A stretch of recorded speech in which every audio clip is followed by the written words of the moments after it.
Linear search in an array. So இது ரொம்ப ஈஸியான சம் அண்ட் பேசிக்கான சம்மே கூட. ஸோ ஒரு அரே கொடுத்துருவாங்க, கூடவே ஒரு நம்ன்ற வேரியபிள் கொடுத்துருவாங்க. ஸோ இப்போ இந்த நம்ன்ற வேரியபிள் இருக்கிற வேல்யூ இந்த 7 வந்து இந்த அரேல எந்த இண்டெக்ஸில் இருக்கோ அதை நம்ம ரிட்டர்ன் பண்ணணும். அண்ட் இதில் முக்கியமான விஷயம் என்னென்னா, இப்போ மோர் தென் ஒன் டைம் சேமாக 7 இருந்தால் அதில் இருக்கிற ஃபர்ஸ்ட் இண்டெக்ஸை நம்ம ரிட்டர்ன் பண்ணணும். ஸோ அதே மாதிரி இப்போ இந்த எலமெண்ட் வந்து இந்த அரேல இல்லவே இல்லை அப்படின்னா நம்ம ஜஸ்ட் -1 ரிட்டர்ன் பண்ணிட்டா போதும். ஸோ இது நம்ம ஜஸ்ட் லூப் பண்ணாலே ஒரு சிங்கிள் டைம் லூப்பிங் தெரிஞ்சாலே போதும், ஈஸியாக கம்பேர் பண்ணி செக் பண்ணிடலாம். ஸோ ஒரு எலமெண்ட்டும் ஜஸ்ட் 7 செக் பண்ணிக்கிட்டே வரும்போது இந்த அரே மொத்தமாக நம்ம சர்ச் பண்ணிவிட்டு, ஸோ அதனால தான் இது பேர் லீனியர் சர்ச். ஏன்னா நம்ம இங்கே லெஃப்ட் டு ரைட் ஒரு எலமெண்ட்டாக சர்ச் பண்ணிக்கிட்டே வரோம். ஸோ அதனால் இது லீனியர் சர்ச். ஜஸ்ட் ஒரு லூப் பண்ணாலே போதும், கிடச்சிரும். இப்போ first INT I equal to 0லேருந்து ஸ்டார்ட் ஆகும், ஏன்னா 0 based indexing. I less than n, I plus plus. So இப்போ if array of I equal to array of I equal to நம் இப்போ உங்கள் கொஸ்டினில் எந்த நம்பர் வேணாலும் கொடுக்கலாம்.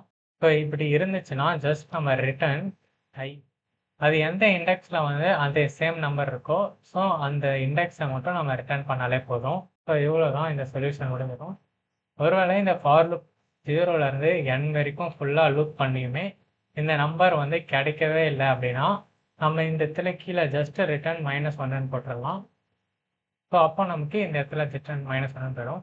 ஒருவேளை ஏதாச்சும் ஒரு நம்பர் ஈக்குவல் டுவாக இருந்துச்சுன்னா ஸோ இந்த ரிட்டர்ன் ஸ்டேட்மெண்ட் எக்ஸிக்யூட் ஆகி இந்த இண்டெக்ஸ் வந்து ரிட்டர்ன் ஆகி ப்ரோக்ராம் இங்கே ஸ்டாப் ஆகிடும், இந்த லைன் எக்ஸிக்யூட் ஆகாது. ஸோ இவ்வளோ தான், இது ஒரு சிம்பிளான சொல்யூஷன். இதுக்கான டைம் காம்ப்ளெக்சிட்டி என்னன்னு பார்த்தீங்கன்னா, ஃபர்ஸ்ட் கேஸில் இந்த நம்பர் இல்லாமலே போகலாம். ஸோ அப்போ நமக்கு இந்த மொத்த அரேவையும் நம்ம லூப் பண்ணிவிட்டு லாஸ்ட்டாக -1 ரிட்டர்ன் ஆகும். ஸோ இதுக்கான time complexity big of n. Space காம்ப்ளெக்சிட்டின்னு பார்த்தீங்கன்னா நம்ம எந்த ஒரு எக்ஸ்ட்ராவான அரேவோ வேறு எந்த எக்ஸ்ட்ராவான டேட்டா ஸ்ட்ரக்சரோ ஸ்பேஸோ நம்ம யூஸ் பண்ணவே இல்லை. ஸோ டைம் காம்ப்ளெக்சிட்டி மட்டும் பிக் ஆஃபன். ஸோ ஒருவேளை கொஸ்டினில் வந்து நீங்கள் ஃபர்ஸ்ட் இண்டெக்ஸ் ரிட்டர்ன் பண்ணுறது பதில் லாஸ்ட் இண்டெக்ஸை ரிட்டர்ன் பண்ணுங்கள் அப்படின்னு கேட்டாங்கன்னா நீங்கள் இந்த இடத்துல 0லேருந்து ஸ்டார்ட் பண்ணுறது பதில் n-1லேருந்து ஸ்டார்ட் பண்ணி 0 வரைக்கும் கண்டிஷன் இந்த இடத்துல முடிக்கலாம். அப்படி நீங்கள் ரிவர்ஸ்லேருந்து ஸ்டார்ட் பண்ணிங்கன்னா உங்களுக்கு லாஸ்ட் எந்த இண்டெக்ஸில் இருக்குது அப்படின்னு சொல்லி கிடைச்சிடும். ஸோ இந்த சம் புரிஞ்சுக்கிட்டுனா உங்களுக்கு லைக் பண்ணுங்கள், ஷேர் பண்ணுங்கள். மறக்காமல் இதோட C++, ஜாவா, பைத்தான் வேறு லாங்குவேஜ் சொல்யூஷன்ஸை கமெண்ட் பண்ணுங்கள். ஸோ இப்போ நம்ம இதை டெஸ்ட் பண்ணி ரன் பண்ணி பார்த்துருவோம். ஸோ இப்போ பார்த்தீங்கன்னா இந்த இடத்துல எக்ஸ்ன்ற ஒரு நம்பர் கொடுத்துருக்காங்க. ஸோ இப்போ நம்ம இந்த இடத்துல எக்ஸ் ஈக்குவல் டு வந்தால் இந்த இடத்துல ஐ ரிட்டர்ன் பண்ணிடலாம், இல்லைன்னா -1 ரிட்டர்ன் பண்ணிடலாம். ஸோ இப்போ பார்த்தீங்கன்னா all test cases pass. So இப்போ இதோட ஜாவா, பைத்தான் சொல்யூஷனை நீங்கள் மறக்காமல் கமெண்ட் பண்ணுங்கள். Thank you for all.